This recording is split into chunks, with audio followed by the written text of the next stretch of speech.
Legal advocate ચેનલમાં આપનું સ્વાગત છે।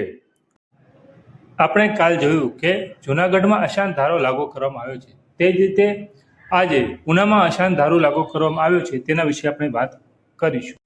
ઉનામાં જે અશાંત ધારો લાગુ કરવામાં આવ્યો તેનું નોટિફિકેશનની લિંક આપણે ડિસ્ક્રિપ્શનમાં મૂકેલ છે, તેમજ તેને લાગતા વિસ્તારો આપણે ડિસ્ક્રિપ્શનમાં જણાવેલ છે।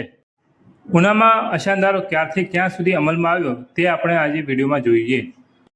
ગુજરાત અશાંત વિસ્તાર સ્થાવર મિલકતની તબદીલી પર પ્રતિબંધ અને ભાડૂતોને ખાલી કરાવવા સામે રક્ષણ અધિનિયમ 1991 હેઠળ ઉના શહેરના અમુક વિસ્તારોને અશાંત વિસ્તાર તરીકે જાહેર કરવામાં આવ્યા છે, જેનો સમયગાળો 1 મે 2026 થી 30 એપ્રિલ 2031 સુધી એટલે કે 5 વર્ષ માટે અમલમાં રહેશે।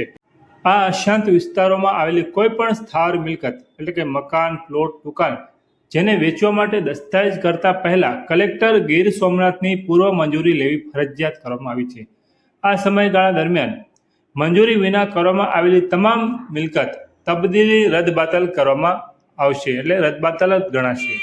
અશાંત ધારાનો હેતુ આ વિસ્તારમાં વસ્તીનું સંતુલન જાળવવું અને કોમી સૌહાર્દ જોખવાય નહીં તે જોવાનો છે। અશાંત ધારા વિસ્તારમાં આવતી સોસાયટી જેમાં તુલસીધામ સોસાયટી વોર્ડ નંબર 1 અને 4 ના વિસ્તાર તથા આજુબાજુના 500 મીટરના વિસ્તારો જેમાં PWT quarter, filter plant, Patel colony, Gulmohar park, ISHDP આવાસ, ગોલ્ડન જ્યુબિલી સોસાયટી, મારુતિનગર, આઈ દગા, રહીમનગર, સહજાનંદ નગર 1 અને 2, સજ્જનનગર, ભક્તિનગર, વ્રજભૂમિ સોસાયટી વગેરેનો સમાવેશ થાય છે।